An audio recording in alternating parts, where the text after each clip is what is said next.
정치마수다 시작하겠습니다. 오늘은 이용우 더불어민주당 의원, 정성국 국민의힘 의원과 함께하겠습니다. 어서 오세요. 네, 안녕하세요. 안녕하세요. 내란 특검이 윤석열 전 대통령에 대해 구속영장을 청구를 했습니다. 특검 수사 시작 18일 만에 전격적으로 이루어졌습니다. 자신에 대한 체포영장 집행을 방해한 혐의, 뒤늦게 계엄 선포문을 만든 뒤 없앤 혐의, 국무위원들의 계엄 관련 국무회의 참석을 방해한 혐의 등이 적용이 됐습니다. 먼저 민주당 입장부터 들어보시겠습니다. 내란 수계 윤석열에게 한 채 관용도 베풀면 안 됩니다. 내란 특검의 영장 청구서를 보면 법률 전문가임에도 누구보다 법을 경시하고 있다. 법 집행을 받아들이지 못하고 도망할 염려가 있다고 합니다. 법 위에 군림하려는 폭군, 내란을 포기하지 않는 윤석열을 당장 재구속해야 합니다. 국민 배신, 헌정 유린, 국가 혼란 등 윤석열은 반드시 죄값을 치러야 합니다. 네, 석방 120일 만에 재구속 기로에 섰습니다. 영장실질심사 모레입니다. 수요일 오후 2시 15분에 열립니다. 민주당 원내대표 말씀으로는 재구속 필요하다라고 하는데 의원님 어떻게 보십니까? 엄밀하게 말씀드리면 이제 재구속보다는요. 이제 재구속이라는 것은 이제 동일 범죄와 관련해서 내란 수계 피고인 재판 중인데 법정에서 법원이 직권으로 재구속하는 가능성이 여전히 남아 있고요. 이번 사건은 그 내란 혐의가 아니라 직권남용이라든지 특수공무집행 방해라든지 허위공문서 작성이라고 하는 별건 그 혐의에 대해서 이제 구속 절차가 처음 진행되는 거고, 이 혐의와 관련돼서는 이미 상당 부분이 조사가 되어 있고, 다만 증거인멸의 우려라든지 범행의 중대성이라든지 이런 것들을 고려해서 장장 66페이지의 영장 청구서를 제출했다는 거 아닙니까? 상당 부분 혐의가 소명되고 여러 가지 구속 사유를 종합해 보면 저는 영장 청구 반드시 필요하지 않나 생각이 들고요. 오히려 이 영장 청구는 피고인, 지금 이 사건과 관련해서는 피의자죠. 피의자 윤석열이 자초한 측면이 있다. 석방된 이후에 국민들의 공분을 자아내는 여러 가지 행보들을 했지 않습니까? 저는 일부러 한 측면도 있다고 생각을 하는데, 아직 나 살아있다, 건재하다 이런 모습 보여주기 위해서 일부러 했다라고 생각을 하는데, 설령 그렇지 않더라도 그런 부분들이 국민적 공분을 자아냈고 여러 가지 혐의들을 봤을 때는 충분히 영장 청구 필요했고 적절하고 발부될 수 있다, 이렇게 생각합니다. 법적으로 설명까지 해주셨습니다. 내란 혐의에 대해서 재구속될 가능성도 있는 거고, 지금 추가 기소된 혐의에 대해서 다시 구속이 될 가능성도 열려 있는데 필요하다라는 입장이시고, 어떻습니까, 정 의원님? 지금 도주 우려라고 하는 것은 조금 전직 대통령이고 그 경호를 받고 있는 분이기 때문에 도주 우려가 있다까지는 생각하고 싶지 않습니다. 그런데 증거인멸의 우려가 있다 하는 부분은, 그죠? 지금 새로운 정황들이 좀 포착되고 있거든요. 그래서 그런 부분에 대해서는 특검이 충분히 이런 제의를 할 수 있지 않느냐 생각이 듭니다. 특히 지금 이제 새로운 수사 정황들이 좀 나오는 것 같아요. 그죠?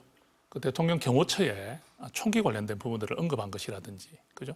그리고 국무회의 심의 의결 과정에서 국무위원들의 의결 정족수를 채우지 않은 의도라든지, 그리고 한덕수 전 대통령 권한대행의 행적과 관련된 여러 가지 부분들에 있어서 새로운 지금 혐의들이 자꾸 정황이 나오다 보니까 특검에서는 기존에 이첩받았던 그런 부분들과 다르게 새로운 정황들을 확실하게 조사하기 위해서는 새로운 이런 어떤 구속영장 청구가 필요하지 않았나 하고 이렇게 판단은 듭니다. 그리고 우리 아까 이용우 의원님 말씀하신 것을 좀 보충을 한번 해보면, 일단 우리 대통령의 태도, 윤석열 전 대통령의 태도가 조사를 받는 태도가 신경전을 많이 벌였잖아요. 저는 조금 의아했던 게 10분, 20분 넣는 거 가지고 이렇게 특검하고 이렇게 실랑이를 하는 걸 보면서 저 10분, 20분이 도대체 국민들 앞에서 어떤 의미가 있을까? 국민들이 바라보실 때 정정당당하게 수사를 받기를 원하는 국민 여론이 많은데, 충분히 방어권을 행사하시는 건 좋은데 그 방어권을 행사하는 방법에서 출입구를 어디로 하겠다, 그리고 또는 시간을 10시로 옮겨달라, 또 심지어 지각을 할 수 있다는 이런 의미를 가지고 특검과 실랑이를 벌이는 모습들에서 아마 그 국민적인 공분이 있었다는 것을 이제 아니까 특검에서도 이런 이런 정도의 태도, 윤석열 전 대통령의 수사를 받는 태도를 봤을 때 구속을 해야 한다는 그런 또 결정을 한 것 같습니다. 그래서 이런 여러 상황들이 종합되면서 특검에서 좀 빠른 구속영장 청구가 있었다 이렇게 좀 봅니다. 예.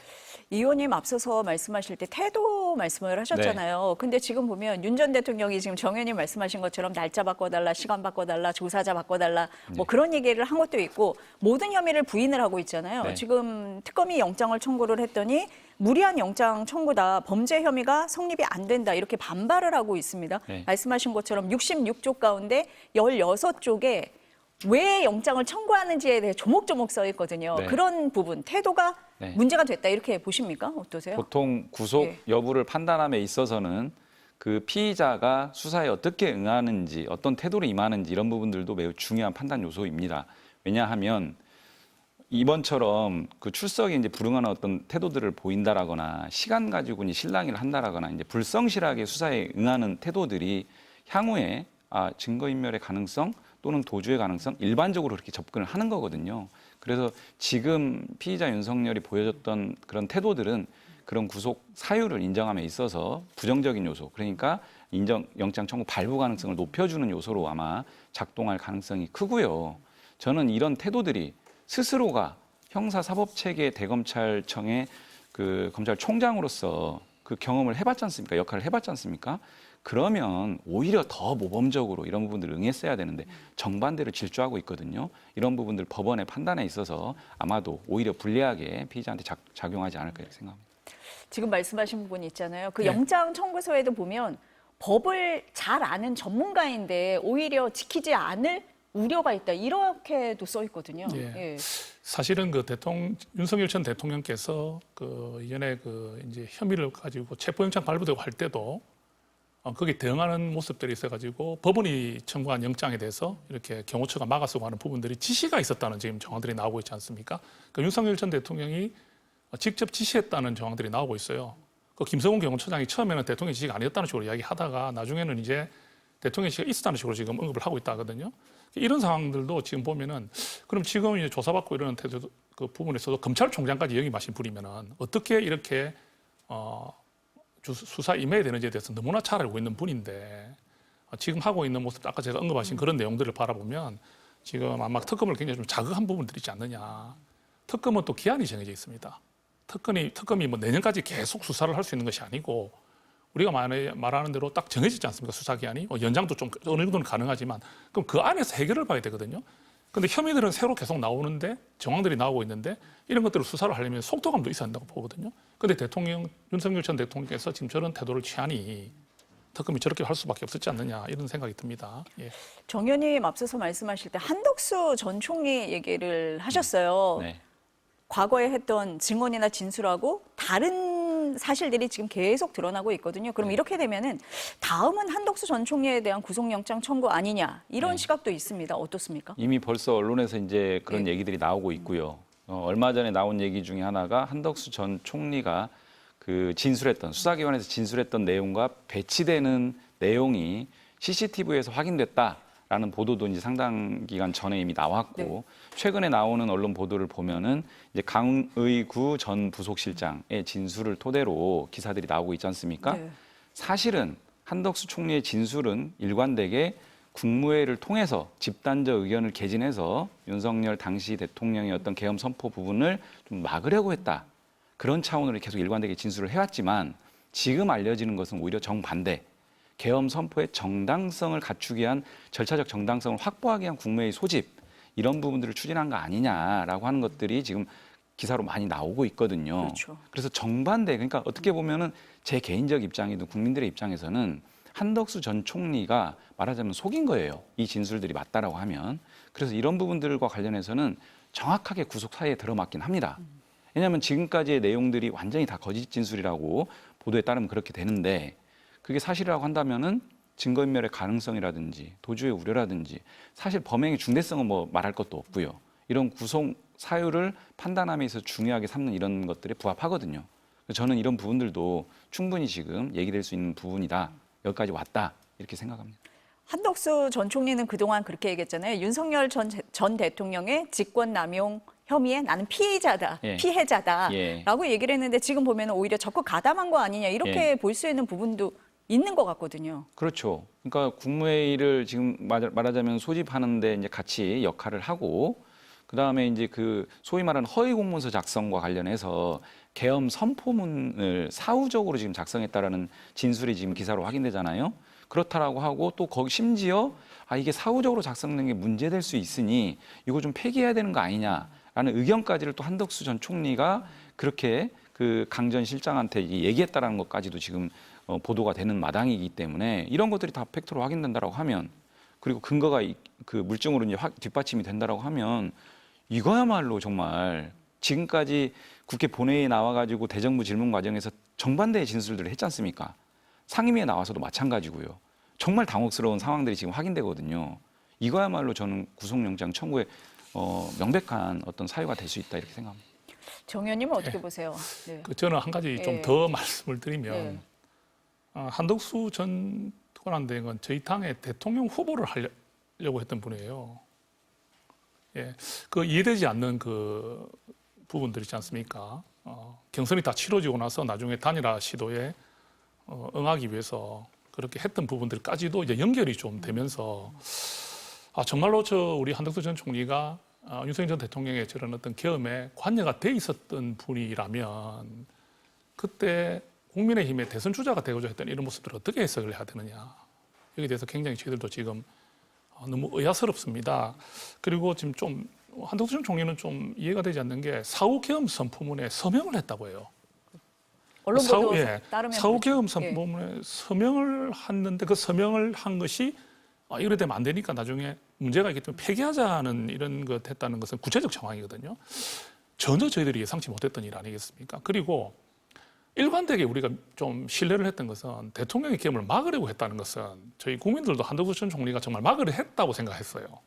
저도 한덕수 전 총리는 대통령의 비상계엄을 막으려고 노력했던 분이라고 알고 있는데 지금 국무회의에 이렇게 국무위원들을 다 이제 이렇게 수사를 해보면 거기에 딱 숫자만 딱 채웠지 않습니까? 나머지 안 부른 분들은 왜 안 불렀죠?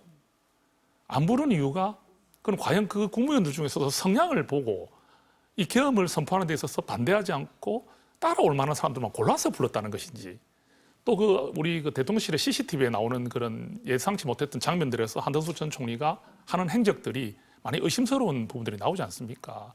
그렇기 때문에 저는 아무래도 한덕수 전 총리에 대한 조사는 지금 이게 구속 여부까지 이런까지는 아직까지 잘 모르겠지만 그래도 조사가 굉장히 철저하게 이루어질 것 같고 또 더 우리에게 많은 좀 우리가 알지 못했던 혐의들이 나올 수 있지 않겠나는 그런 우려도 됩니다. 굉장히 국민들이 봤을 때는 실망스러운 부분들이죠. 예. 국민의힘 의원님들 입장에서 보면은 더 좀 이럴 수가 있나 이런 생각도 드실 것 같습니다. 네. 그 김건희 국정농단 특검팀도 지금 수사에 속도를 내고 있는데 최근에는 보니까 삼부특원 주가 조작 의혹 그리고 서울 양평 고속도로 이 부분에 좀 주목을 하고 있는 것 같아요. 이 부분은 수사가 좀 안 됐던 부분이잖아요. 네. 그래서 국민의힘 김성교 의원이 지금 출국 금지가 됐고 원희룡 전 장관도 그렇습니다. 이 수사 방향은 어떻게 보세요, 좀? 그 김건희 특검은 지금 수사 대상이 16가지 혐의로 돼 그렇죠, 있거든요. 많죠. 그래서 이걸 이제 그룹핑 지어가지고 역할 분담을 지금 해놓은 상태고 말씀하신 것처럼 삼부토건 주가 조작 의혹 사건이라든지 수사품이 좀 들어가는 사건입니다. 근데 수사기관에서는 사실 많이 진도는 나가지 않았는데 관련 기관에서 이런 부분들 살펴본 게 있고 그래서 그 관련 기관에서 이런 조사했던 부분들 또 전문가, 회계 전문가들 이런 기관에 있던 전문가들을 다 지금 특검에 지금 불러왔거든요. 그래서 이런 부분들은 수사 진도를 좀 더 빨리 빼야 되기 때문에 선제적으로 나가는 부분이 있는 것 같고요. 다른 혐의들도 이렇게 역할 분담한 상태에서 이제 차근차근 진행 중인데요.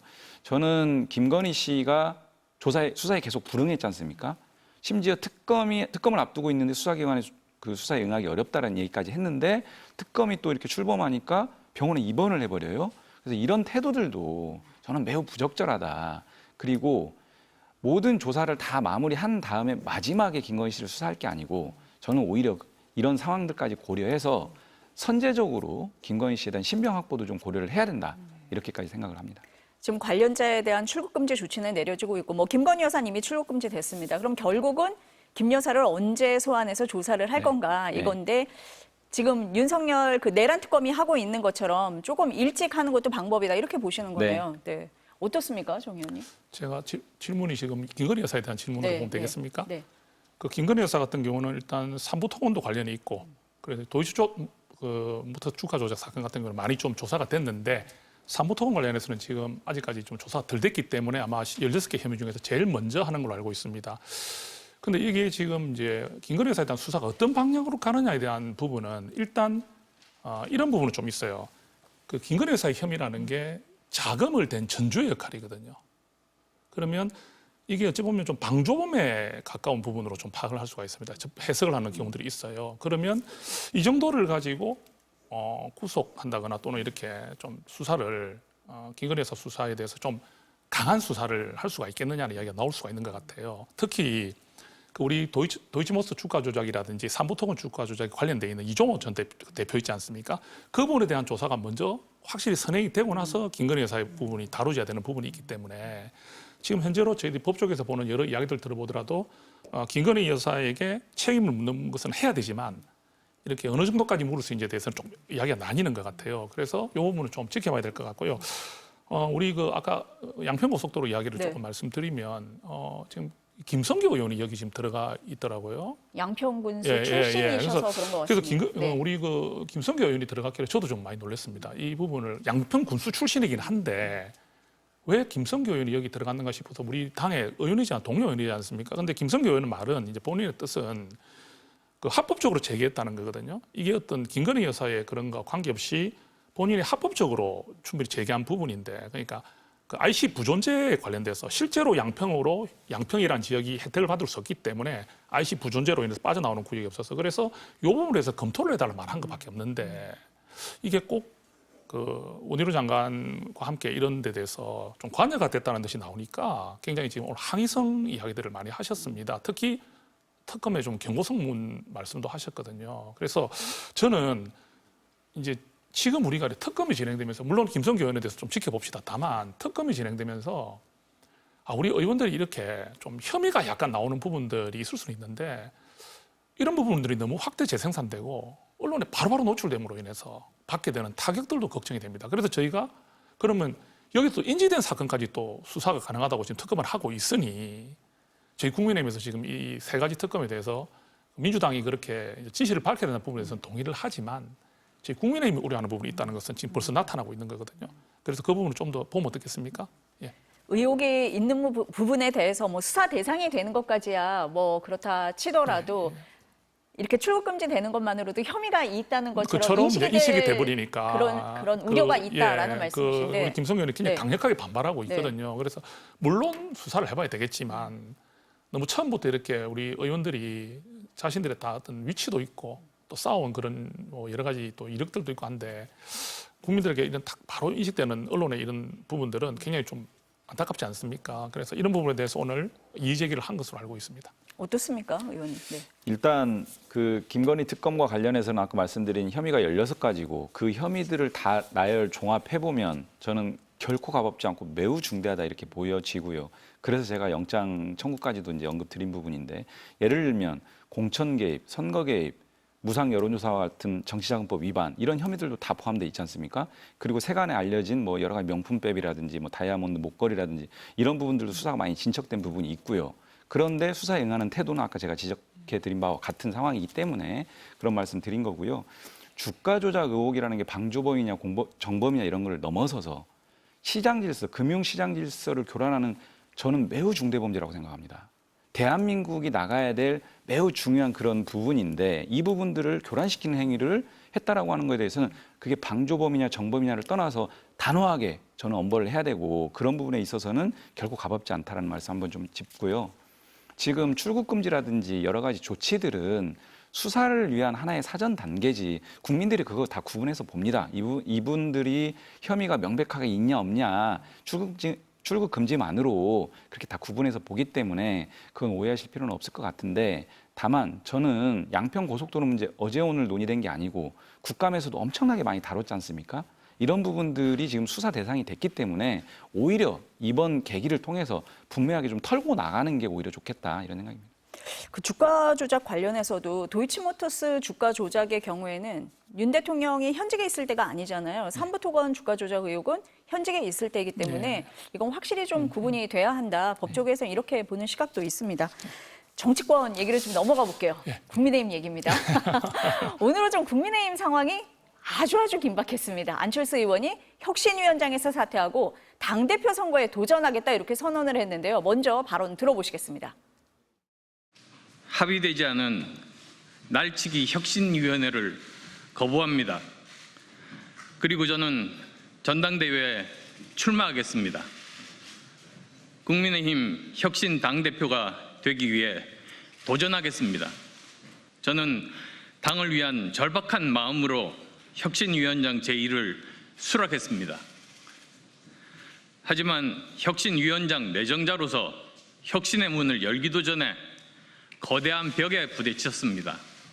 그렇다면 메스가 아니라 직접 칼을 들겠습니다. 당대표가 되어 단호하고도 강력한 혁신을 직접 추진하겠습니다.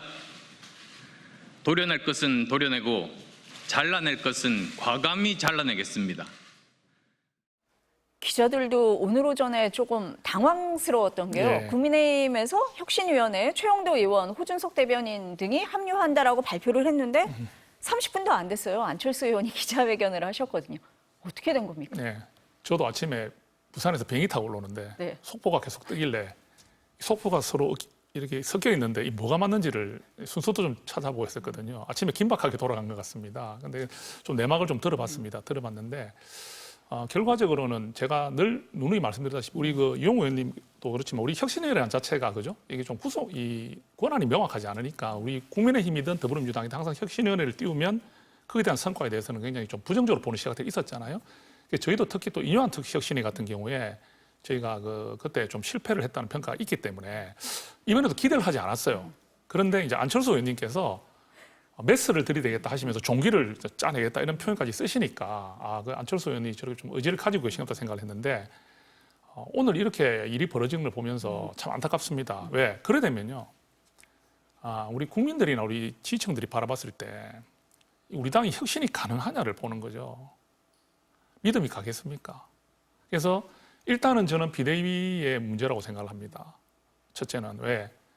안철수 위원장을 혁신위원장으로 세웠으면 일단은 권한을 최대한 줘야 되잖아요. 그리고 누구나 말할 수 있는 요구를 하는 것을 들어주는 것하고 받아들이기 쉽지 않은 것을 받아들이는 게 혁신이 아닌가요?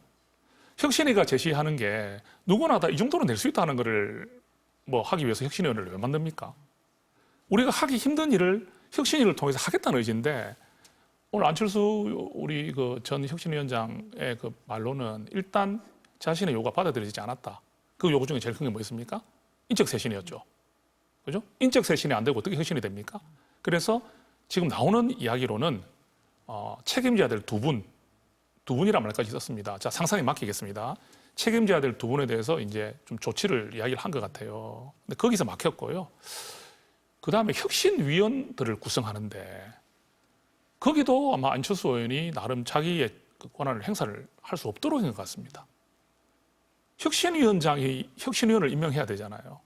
근데 혁신위원장이 임명하고 싶은 혁신위원조차도 제대로 임명하지 못하는 이런 상황에서 안철수 우리 의원께서 아마 여기 이제 거부할 수밖에 없었지 않겠나 해서 그 부분은 제가 이해를 합니다. 이해를 하는데 그래서 분명히 우리 비대위가 혁신의 여지가 없었다고 볼 수 있겠죠. 비판받아 마땅합니다. 근데 안철수 의원께서도 좀 아쉬운 부분은 혁신위원장을 수락할 때 이 정도 이야기는 돼야 되지 않았겠나. 수락할 때 내가 수락하는 그 조건으로 내가 이 정도의 요구는 할 것이다. 여기에 대해서만큼은 송원석 그 원내대표 전 지금 이제 비대위원장이죠. 이 수락한다는 조건이 돼야 내가 하겠다 하는 식으로 수락할 때부터 벌써 어느 정도는 그 정도 돼 있었어야 된다. 그러지 않고 그냥 마냥 혁신위원장을 제안한다 해가지고 그런 어떤 확고한 그런 약속도 받지 못한 상태에서 그렇게 일이 진행되다 보니까 아예 그냥 아무것도 지금 되지 못한 상태에서 이런 해퍼닝이 벌어졌지 않습니까? 그러면서 또 오늘 또 당대표 후보가 한 명 더 늘었습니다. 예. 그렇게 되면서 네. 제가 국민의힘 의원으로서 국민의힘의 이런 모습들을 비판하는 게 얼마나 가슴이 아프겠습니까? 그런데 반성 변화 쇄신을 의총장 앞에 있는 벽에 그래 붙여놓으면 뭐합니까? 반성과 변화 쇄신이 하나도 눈에 보이지 않으면 지금은 TK 지지율까지 다 빠지고 있다는 말 드리지 않습니까? 언제까지 이렇게 우리 당이 변화를 하려고 하지 않고 기득권을 유지하려고 하는 그런 분들 때문에 우리 당이 같이 좌초되는 이런 일이 있을까 걱정이 되고 우려가 됩니다. 예. 송원석 비대위원장 반응이요. 네. 전당대회에 나간다는 귀뜸을 했다면 오늘 혁신위 안건을 의결하지 않았을 거다. 이게 반응이거든요. 어떻습니까? 네.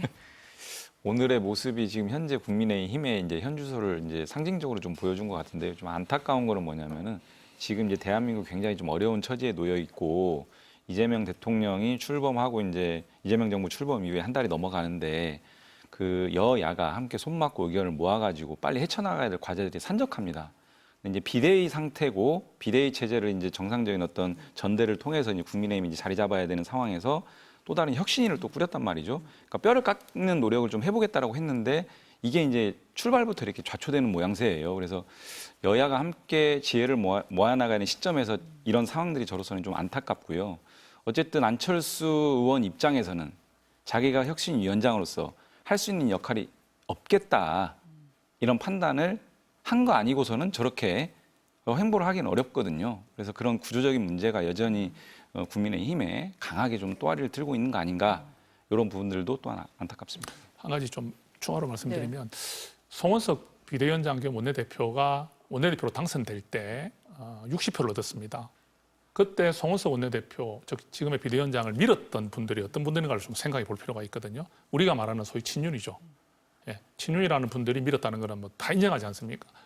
그러니까 송원석 비대위원장도 지금 안철수 우리 그 의원의 저런 혁신 요구안을 받아들이기 쉽지 않았을 거예요. 그러면 왜 그 두 분이 벌써부터 인적쇄신이라는 자체부터 막혀 있을 수밖에 없는 상황에서 왜 혁신위원장을 제안하고 수락했냐는 거죠. 이렇게 해서 오히려 더 성과가 안 나고 국민들에게 실망을 드릴 일이었다면 안 하는 것도 못하지 않습니까?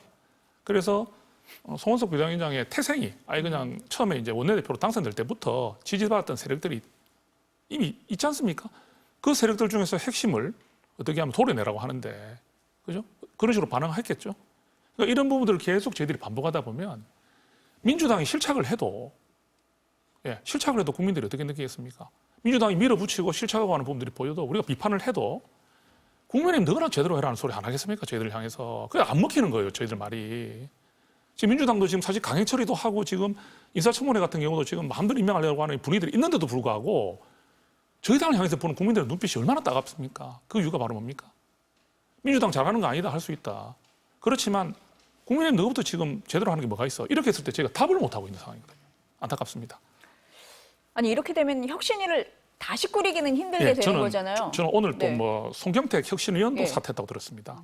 임명되었던 혁신위원 중에 한 분도 사퇴했기 때문에 저는 아마 이것은 좌초되는 확률이 상당히 높다. 의미가 없어졌다. 왜? 전당대회도 이제 얼마 안 남았습니다. 그러면 이제 전당대회로 가는 건데 아까 예. 말씀하셨지만 뭐 당대표 후보 한 명 더 늘었다 이렇게 말씀을 그렇게 하셨잖아요. 보는 게 맞을 것 같습니다. 그럼 안철수 의원 나오시는 거고 예. 조경태 의원 출마 선언하신 거 아닌가요? 어제 기사가 나왔죠. 네, 조경태 예. 의원 그렇고 그러면은 김문수 전 후보도 그분은 출마 90 나온다고 했습니다, 제가. 90% 나온다. 네. 한동훈 전 대표도 나오고 그런 한동훈 전 겁니까? 대표는 네. 지금 한 30-40% 정도. 30-40% 많이 정도요? 낮아졌습니다. 네. 제가 뭐 우리 이용우 우리 의원님께서 어떻게 보시는지 모르지만 네. 이번만큼은 한동훈 전 대표가 정말 고심에 많이 빠져 있습니다. 좀 정말로 한동훈 전 대표 같은 그런 분이 판단력이 빠르고 기업 났을 때 바로 그 국회 본회의장 뛰어들어가는 모습 보십시오. 아무나 할 수 있는 게 아니거든요. 근데 이번만큼은 이렇게까지 대표가 고심하는 걸 못 봤거든요. 그리고 조경태 의원님 소식이 어제 나왔는데 조경태 의원님은 제가 이제 판단을 해보기에는 한동훈 전 대표께서 만약에 출마 결심을 하신다면은 아마 지금 뜻을 접을 가능성이 높다고 봅니다. 지금 한동훈 전 대표의 출마 여부가 굉장히 불확실해졌기 때문에 그런데 전당대 분위기는 싹 이제 올라가면서 후보들이 나타나기 시작하면서 변화와 혁신을 생각하는 분들이 보이기보다는 답답하게 느껴지다 보니 조경태 의원님이 본인이 한번 해보겠다는 마음을 표현하신 것 같은데 그 부분은 한동훈 전 대표의 출마 여부에 따라서 조금 변화가 있지 않을까 이런 생각도 해봅니다. 어떨 것 같습니까, 의원님? 근데 이게 네. 뭔가 이렇게 언제 본 그림 같아요. 대선 경선 때 똑같은 구도 비슷하게 이제 한동훈 그 전 대표가 출마하게 된다면 비슷한 구도 같은데 사실은 이제 지금 대체적으로 예상하기는 친윤 후보라고 이제 규정되는 김문수 그 전 후보가 뭐 당선되지 않겠냐 이런 의견들이 좀 많이 있는 거 아닌가요? 그래서 만약에 그렇게 된다라고 하면 정말 국민의힘 변화의 가능성이 있는 거냐? 지금 비대위원장도 송원석 비대위원장이 그 소위 친한계라고 하는 분하고 이제 경선을 해서 압도적으로 당선됐지 않습니까? 이런 모습이라든지 지금 혁신위에 이렇게 자초되는 모습이라든지 또 친윤계라고 불리워지는 김문수 전 후보가 당대표에 이렇게 또 선출된다라는 한다라고 하면 국민의힘의 진짜 혁신이라는 게 또 변화라는 모습이 국민들한테 과연 소구력이 있을까? 또 그런 측면에서는 여당인 우리 당 입장에서도 참 제대로 된 어떤 이렇게 중지를 모아서 대한민국을 헤쳐나갈 수 있을까? 그런 부분은 있는데 뭐 제가 타당의 어떤 이런 내부적인 것에 너무 깊숙이 말씀드리는 건 좀 이 정도 말씀드리겠습니다. 조금 하나만 네. 추가드리면 간단하게 말씀드리겠습니다. 그 김문수 후보는 지금 친윤이라는 분들도 조금 다르게 보는 것 같습니다. 최근에 기류를 보면 친윤이라는 분들의 그 어떤 분에서의 소식들을 좀 들어보면 김문수 후보에 대해서 그걸 좀 선을 끊는 느낌이 보입니다. 그 이유를 뭐 여러 가지 따져볼 수 있겠지만 김문수 후보가 사실 이 친윤들은 한덕수를 밀었잖아요. 결론적으로는. 그리고 김문수 후보가 좀 어떤 우리 룰 안에 들어오지 않는 어떤 스타일을 보이지 않습니까? 그 단일화를 거부하고 이런 나가는 모습들 이런 거 봤을 때 그리고 쌍권의 그런 어떤 그 후보 교체 거기에 상대적으로 본인이 치고 나갔지 않습니까? 맞서가지고 그러니까 통제가 안 되는 분이라고 생각하겠죠. 그러다 보니까 지금 친윤에서 좀 딜레마에 빠져 있을 겁니다. 만약 김문수 후보가 나오고 종이 이런 나오더라도 우리 안에서의 친윤을 좀 대변할 수 있는 분을 내야 하나 이런 움직임도 어디서 있을 수 있지 않겠나 싶기도 하고요. 그래서 저희 당이 그렇게 복잡하게 지금 돌아가고 있습니다. 이용 의원님 말씀하신 것처럼 어디서 본 듯한 모습이 좀 연상되는 것 같기는 합니다. 추경 좀 여쭤볼게요, 의원님. 지난 금요일에 민주당 주도로 통과가 됐잖아요. 국민의힘에서는 비판을 많이 했고 현금 살포다 이렇게 얘기를 합니다. 효과에 대해서 어떻게 보세요? 일단 한 가지 네. 먼저 말씀드릴 게 금요일 날 자정 다 돼서 네. 굉장히 늦은 시간에 통과를 시켰습니다. 근데 이 부분을 토요일 날 다음 날 국무회의 예정에 없던 국무회의를 소집해서 신속 집행 이렇게 이제 대통령께서 주문을 했어요. 굉장히 좀 신선하지 않았습니까? 이례적입니다. 네, 이례적이었죠. 그러니까 네. 금요일 밤늦게 통과시켰는데 그 다음 날 오전에 바로 예정에 없던 국무회의 소집해서 신속 집행 주문을 했어요. 그러니까 그만큼 어려운 상황들에 대해서 빠르게 이런 부분들을 좀 개선해 나가자라고 하는 대통령의 의지가 분명히 좀 저는 작동할 거라고 생각을 하고요. 이게 시장에 주는 시그널도 있고 실제 부채에 주는 의미도 있고 그래서 저는 이런 부분들이 국민들에 실제로 체감되는 부분이 있을 거라고 생각을 하고 또 경기 진작에도 분명하게 효과가 있을 거다. 예를 들면 과거 코로나 시절에 긴급재난지원금 상당히 효과가 있었다라고 하는 연구 결과도 나오고 있고 지금 너무나 어렵지 않습니까? 경기가. 특히 우리 소상공인분들 폐업도 많이 하시고 또 여러 가지 소비 진작이 잘 안 되고 있는 부분들인데 거기에 좀 마중물 역할을 하면서 분명히 의미가 있을 거고 또 일반적인 보편 지급뿐만이 아니고 좀 맞춤형 지급까지 같이 이제 이렇게 혼합해서 이제 하고 있기 때문에 충분하게 저는 의미가 있다.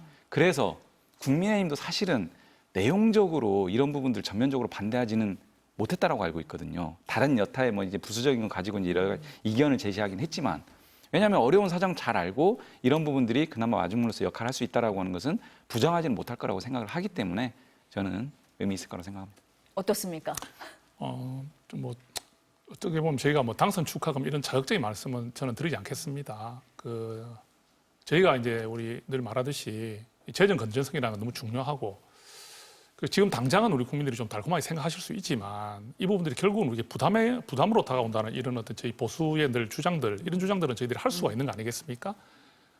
그렇다 하더라도 지금 우리가 워낙 경기가 어렵기 때문에 한 15만 원부터 55만 원 정도까지 차등으로 해서 또 전 국민에게도 15만 원을 지급하지만 또 어려운 계층은 또 구분해서 더 지급하고 하는 부분들 일견 뭐 저희들이 완전히 반대만 할 수 없는 입장이었던 거 맞습니다. 그런데 또 하나 좀 짚고 싶은 것이 이번에 그 대통령실 특활비 부분으로 말이 많았잖아요. 근데 제가 작년에 국회 운영위원회에 있었기 때문에 대통령실 특활비 삭감 과정을 지켜본 사람입니다. 국회 운영위에서.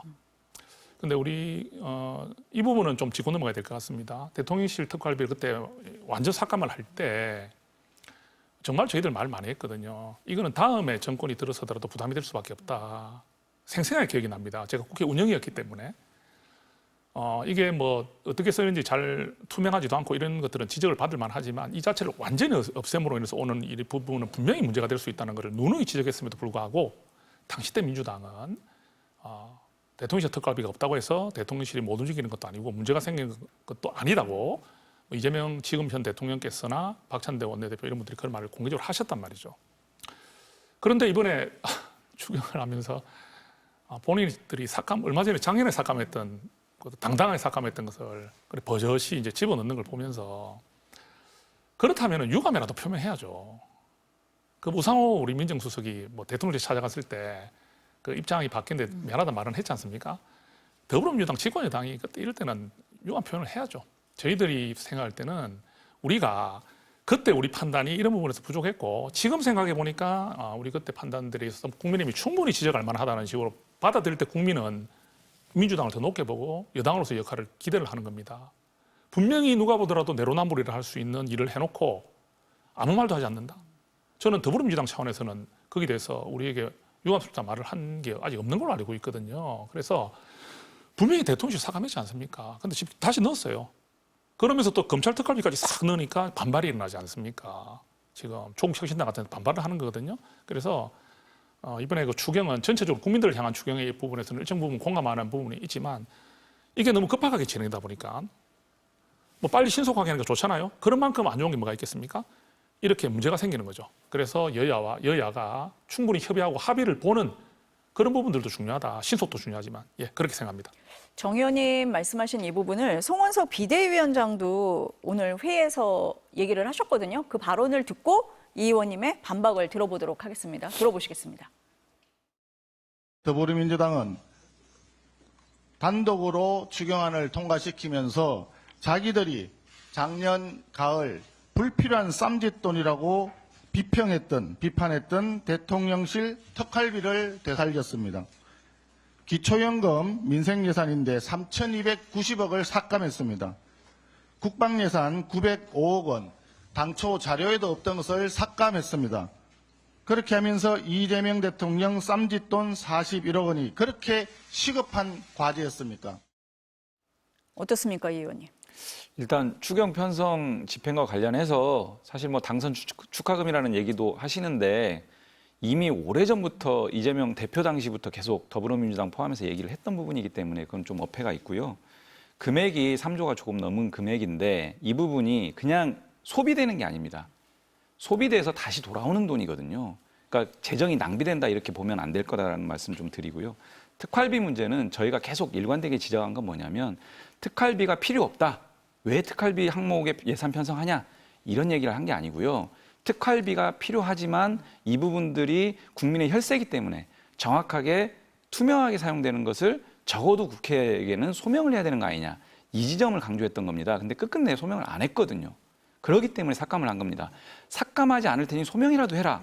얼마나 저희가 많이 얘기했습니까? 그 지점을 좀 구분해서 봐야 된다라고 하는 것을 좀 말씀드리고요. 그래서 저는 이번에 국민의힘이 단독 추경 통과를 또 비판을 하시는데 저는 왜 국민의힘이 이 추경 통과에 대해서 같이 합의해서 통과를 안 시켰는지 그 이유를 잘 모르겠어요. 사실 지금도. 그 지점까지 말씀드리겠습니다. 검찰 특활비도 말씀하셨는데 그 부분은 어떻습니까? 같은 맥락입니다. 같은 맥락입니까? 네. 소명이 문제인 거다. 그때 당시에 네. 검찰에게 저희가 계속 얘기했어요. 특활비 소명 자료 가지고 와라. 그랬는데 결국 안 갖고 왔거든요. 그래서 그 부분과 관련해서는 이 상태에서는 더 이상 특활비 예산 불투명하게 어떻게 사용되는지를 모르고 사실은 특활비 명목이 사용되지 않는다는 것들을 스스로도 인정했지 않습니까? 근데 전반적으로 확인하려고 하는데 확인을 안 시켜줘요. 이 상태에서 어떻게 국민의 혈세를 우리가 편성해 주겠냐. 이렇게 갔던 겁니다. 증빙과 소명이 중요한 건데 그 부분에 대해서 해명이 안 됐기 때문에 그때 특활비를 삭감한 거다. 그렇습니다. 이런 말씀이시네요. 그리고 검찰 특활비 관련해서 한 가지만 네. 더 말씀드리면 그래서 저희가 이번에 검찰 특활비 편성을 하면서 이렇게 단서를 달았습니다. 이 특활비는 본질적으로는 법무부 장관 승인하에서 집행이 되는 거거든요. 그거 이외에 부대 의견을 뭐라고 남겼냐면 검찰 개혁 입법이 완료되면 그때 이 부분 집행할 수 있도록 하겠다라고 하는 부대 의견까지 남겼습니다. 그렇기 때문에 검찰 특활비를 편성한 것 자체가 내로남불 또는 입장이 손바닥 뒤집어 바뀌었다 이런 건 아니고 어떻게 보면 논리적으로는 일관적이다 이렇게 말씀드리겠습니다. 그 뭐 민주당에서 그렇죠. 네. 제가 작년에 운영위에 있었기 때문에 우리 유용호 의원님 뭐 지금 민주당의 입장에 그런 말씀하시는 거는 저도 이해가 되지만 저는 작년에 대통령실 특활비나 이런 거를 삭감하는 자리에 직접 앉아 있던 사람으로서 말씀을 드린 건데 소명하고 하는 부분들도 중요하죠. 중요한데 그런 부분이 좀 부족했다 가지고 작년에 윤석열 정부에서 그 특활비 자체를 그 대통령실 그 자체 돈을 아예 싹 아니 줄이는 것도 아니고 완전히 없애버리고 하는 부분들은 사실 너무 과한 거죠. 왜냐하면 그 돈이 부족한 부분이 있다면 이런 방법을 해달라는 요청에서 그러면 삭감을 하겠다, 줄이겠다, 줄이는 데서 긴축 재정을 해라 이런 부분까지는 저희들이 받아들일 수 있다 생각했어요. 근데 아예 없애버렸잖아요. 그러니까 이번에 다시 살려내는 부분에 대해서 명분이 약하고 또 좀 끼워 넣기 식으로 하는 식으로 느낌이 들고 이러다 보니까 또 충분한 심사가 안 되는 상황에서 들어오는 것으로 이제 저희들이 인식이 될 수밖에 없다 보니까 저희는 비판을 하는 것이고요. 그래서 아까 다시 말씀드리지만 정책의 집행은 속도도 중요하지만 신중하고 체계적인 그런 것 부분도 상당히 중요하다 이렇게 강조하고 싶습니다. 민주당에서는 뭐 투명하게 소명을 하겠다라고 말씀을 하시고 이후에도 계속 그 뭐 철저하게 점검을 네. 받겠다라고 얘기를 한 거잖아요. 네. 그런 부분을 좀 국민들도 지켜볼 것 같습니다. 그 소비 쿠폰 관련해서 박수영 국민의힘 의원의 예, SNS요 예. 이것도 논란이 되고 있습니다. 당선 축하금 25만 원 대신 산업은행도 남구로 보내달라. 우리 부산 시민은 25만 원 필요 없다. 이렇게 적어서 논란인데 정 의원님도 부산이 지역구시잖아요. 어떻습니까? 이 질문은 오늘 없었으면 좋겠다 생각했는데 부산에 같이 있는 우리 동료 의원에 대한 네. 이야기다 보니까 좀 난감하긴 합니다. 그런데 박수영 의원께서 이런 의도로 하시진 않았다고 생각을 해요. 여기서 표현만 딱 따져보면 뭐 당신이 무슨 자격으로 부산 시민이 필요 없다고 하느냐 이런 부분이라든지 또는 이걸 절실하게 받아들이고 싶은 받고 싶은 그런 우리 국민들의 마음을 국회의원으로서 헤아리지 못한다 이런 비판은 할 수 있는데 박수영 의원의 이 표현에서 그런 부분들은 지적은 할 수는 있을 것 같아요. 그렇지만 박수영 의원은 일단 저희 국민의힘에서 늘 주장했던 산업은행 이전을 사실 윤석열 정부 때 많이 주장했었습니다. 근데 그런 게 현실적으로 잘 안 됐고요. 또 지금도 산업은행 이전은 저희들 염원입니다. 부산도. 그리고 이제 이재명 대통령께도 산업은행 이전에 대해서 많이 요청을 드렸는데도 불구하고 그건 좀 불가하다고 답을 하셨던 거거든요. 그러면서 이제 해수부가 들어오게 됐죠. 그러다 보니까 해수부가 들어오는 데 대해서는 반대를 하지 않잖아요. 그죠? 근데 이런 와중에서 이제 우리 산업은행까지 이야기를 하게 된 것 같고, 이 부분을 이렇게 좀 정리하겠습니다. 우리 박수영 의원의 뜻이 좀 이렇게, 표현상으로 이렇게 국민들에게 좀 오해를 불러일으킨 점은 있을지 몰라도 그 진위가 그렇지는 않을 것이라 생각을 하고, 다만 우리가 표현을 할 때, 이게 논리적으로 맞더라도, 논리적으로 맞든 안 맞든을 떠나서 국민의 감정도 너무 중요합니다. 그죠? 국민들은 지금 5만 원, 10만 원, 15만 원이 너무 중요한 돈인데 부산 시민은 필요 없다는 표현을 한 부분들에 대해서 많이 자극이 된 것 같아요. 그래서 이걸 보면서 저는 우리 정치인들은 특히 페북 같은 경우에는 우리 국회의원들의 얼굴이지 않습니까? 정말 그를 좀 신중하게 또 이게 국민을 바라보는 입장에서 좀 글을 올려야 되지 않겠나. 이래서 이런 부분들은 이렇게 좀 정리가 되었으면 좋겠습니다. 예. 같은 지역구 의원이셔서 조금 조심스럽게 말씀을 하신 것 같습니다. 마지막 질문이 될 것 같은데요. 이재명 대통령이 김종인 전 국민의힘 비대위원장을 미국 특사로 보낼 거다라고 지금 언론 보도가 나오고 있습니다. 이 배경은 어떻게 이해해야 됩니까? 이재명 대통령과 김종인 전 대표 사이에 관계가 친밀하다라고 하는 것은 이미 알려져 있고요. 또 김종인 전 대표가 워낙이 오랜 기간 뭐 정치, 경제 여러 분야에서 활동을 했고 그러다 보니까 미국에 여러 가지 어떤 관계망들이 좀 있는 것 같습니다. 그래서 그런 관계망을 굉장히 지금 한미 관계가 여러 가지 이제 그 도약 발전해야 되는 상황인데 그리고 통상 문제라든지 이 관세 문제라든지 긴박하게 돌아가고 있잖아요. 이런 부분에 있어서 그런 부분들이 좀 어떤 역할을 할 수 있지 않을까. 이런 부분들을 고려한 특사 아닌가 이렇게 조심스럽게 말씀드리겠습니다. 대선 기간에 따로 비공개로 오찬을 하신 적도 있잖아요. 네. 어떻습니까? 저는 네. 우리 김종인 위원장님께서 미국 공화당 내에 좀 두터운 인맥이 있다는 정도는 알고 있었는데 오늘 질문이 좀 추가됐잖아요. 네. 그러면 제가 확인을 해보니까 네. 트럼프 대통령 사위하고 좀 막역한 관계라고 합니다. 좀 확인을 해보고 싶은데 좀 더 나가서 한번 확인을 해보고 싶은데 네. 그러면 이재명 대통령께서 이렇게 너무 중요한 일 아니겠습니까? 이런 자리에 우리 김종인 전 위원장을 선택한 이유는 분명히 있을 것이다. 김종인 위원장은 뭐 경제적으로도 경제통으로도 굉장히 밝고 이런 부분도 있지만은 일단 굉장히 그 대응력, 협상력 이런 부분은 뛰어나신 분이잖아요. 이거는 정치에서만 통하는 건 아니거든요. 그렇다면은 이런 우리가 국가적으로 굉장히 지금 얽혀 있는 난맥상과 같은 이런 부분들에 있어가지고 김종인 전 위원장의 능력 또 경험 이런 부분들을 다 생각해서 우리 이재명 대통령께서 임명하셨을 것이다. 그리고 김종인 위원장은 좌우를 가리지 않고 정치를 하셨기 때문에 많은 인맥들이 다 양쪽에 다 있다고 저는 봅니다. 그래서 이렇게 쓰임을 받는 부분에서 그렇게 좀 이색적이거나 이례적이긴 않다 이렇게 생각합니다. 이게 확정이 된 겁니까, 의원님? 네, 그런 것 같습니다. 네. 오늘 이제 발표되고 있고 사실 네. 이제 저 지점에서도 네. 이재명 대통령 특유의 능력, 성과 이런 부분들을 중심으로 이제 사람을 어쨌든 적재적소에 좀 배치하는 그런 면모가 좀 보여졌고 네. 그래서 아마도 좀 기대되는 부분이 있습니다. 실용 외교를 하겠다. 인사에서도 실용 능력을 위주로 하겠다라고 했는데 그런 부분이 보였다. 이런 말씀이신 것 같습니다. 오늘 두 분 말씀은 여기까지 듣겠습니다. 감사합니다. 네, 고맙습니다. 고맙습니다.